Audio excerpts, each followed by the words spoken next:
Tara, maraming nakaalala nung 2010 Luneta bus hostage crisis yung nangyari kahapon. Of course, hindi eksaktong mga nangyari. May mga parallels lang na bus hostage, may isang medyo unstable na hostage taker, pero ibang-iba yung naging resulta. Ibang-iba dahil ang major difference dito, partner, obviously, yung sandata na gamit nitong hostage taker din sa North Luzon Expressway is a knife. Kutsilyo. Kutsilyo. Whereas yung doon sa Luneta, ang gamit nito ay baril. At saka police officer. At police officer Oo, ito. na may training na gumamit ng baril at alam niya yung paano talaga mang-hostage. No? So kung titingnan natin, kahit pa paano, parang mas madaling i-paralyze or dambahan itong suspect na si Sanchez dito sa hostage taking ng isang bus sa North Luzon Expressway compared to someone, a police officer na hostage taker na merong dalang baril. Oh, pero napansin din natin na mas organisado ang police response sa kahapon. Kasi hindi ko tulad nung Luneta nung 2010 na parang hindi malinaw o malabo nga yung command and control. Sino bang in charge doon sa insidente, no? Kahapon, mukhang malinaw na yung police director sa Bulacan, siya yung in charge. Hindi nakialam yung mga civilian officials. Nandun sila pero hindi sila nakikialam katulad ng nangyari nung 2010 sa Luneta. Parang ang daming civilian na nakikialam doon at iba't ibang police chief yung parang nandun at nagbibigay ng order. Kahapon parang malinaw at may plano. May plano sila. Nakita natin kasi, di ba, dun sa Luneta bus hostage taking noon, ang binatikos talaga doon ay parang ang daming players, di ba? Too many cooks spoil the broth, di ba? Kapag hindi malinaw kung sino ang in command, hindi mo alam kasi hihingi ng media, may pupunta na media, may kakausap na media, hihingi ng ganito, may pupunta na opisyal ng gobyerno, pero hindi malinaw doon sa Luneta noon. At sinabi naman ito sa several reports na walang malinaw na leader at tumatayo, the one who's really calling the shots. But yesterday, doon sa North Luzon Expressway, humingi ng media yung suspect, may pulis na nagpanggap na media. Pero ito ay sumusunod pa rin sa instruction nung pinaka-in command.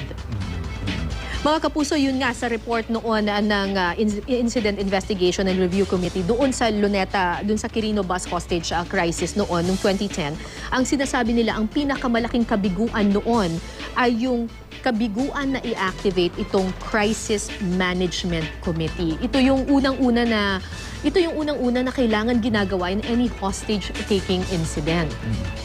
At saka may elite force na nakahanda nung 2010 sa Luneta na hindi ginamit. Instead, itong parang mukhang mga amateur na police yung sumubok mag-assault ng bus. Pero kahapon, mukhang mas professional yung kilos ng police doon sa Santa Rita exit. Mga kapuso, ang PNP po ay may operational procedure pagdating po sa mga hostage-taking katulad nito. Unang-una, ito nga yung minention namin ng aking partner kanina, dapat i-activate kaagad ang isang crisis management task group para malinaw who is in charge. At ito lang ang magkukall ng shots at susundin. Pangalawa, kailangan ma-secure at ma-isolate ang lugar ng insidente. Ibig sabihin, kung may papasok doon mga kapuso, tanging mga pulis lamang na talagang bihasa at nag-training sa hostage negotiation. At hindi yung kung sino-sino lang, basta kung may hingin yung suspect, biglang may papasok na. Dapat rin isa lamang ang ground commander sa lugar ng insidente. At ang negosyador na itatalaga ng ground commander ay ito lang ang pwedeng makipag-usap doon mismo sa suspect. At isa pa, dapat ihanda ang assault team sakaling di magtagumpay ang negosasyon. So nakita nga natin sa video afterwards, no? If you notice, pati yung media may sinunod na mga patakaran, no? Na protocol na yun din, parang na-develop din dahil din dun sa Luneta hostage crisis ng 2010. Yung wala tayong live reporting, wala tayong live video na ipinapakita yung mga positions ng police. Mga kapuso, if I may just interject, yung hostage taking na nangyari sa North Luzon Expressway kahapon, nangyari ito madaling araw pa lamang. Mga 6 a.m. Mga 6 o'clock in the morning. At marami ng newscast ang umiere noon. Pero inere lang natin itong balitang ito nung alam na nating secure na. At nakuha na yung suspect para kahit papano yung media ay makatulong din na hindi mag-giveaway, di ba nga mag-giveaway kung ano yung mga posisyon at ginagawa ng mga pulis. Inulat natin yung nangyayari pero very sketchy. Ang mga Right. detalye, walang Right. political, walang police positions. Hindi natin sinasabi kung ano yung mga posibleng maging plano ng mga police. No? Very, very sketchy lang para dun sa mga nagtataka kung bakit may traffic sa lugar na yan, bakit maraming police.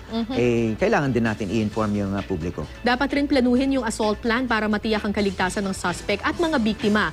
Isang ambulansya na may medical crew at isang fire truck ang dapat italaga sa lugar ng insidente para kung sakasakaling ang may mangyaring hindi natin inaasahan.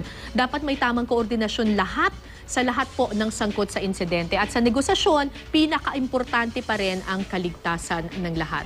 Sa isasagawang negosasyon, dapat ay hindi magsama ng non-law enforcement officer, maliban na lang kung kinakailangan. Yan yung nakita natin kahapon. Humingi ng media yung suspect, ayaw niya makipag-usap sa pulis, nagpanggap na media yung pulis. 'Di ba? Humingi ng driver, nagpanggap na driver yung pulis. Pero police officers yun.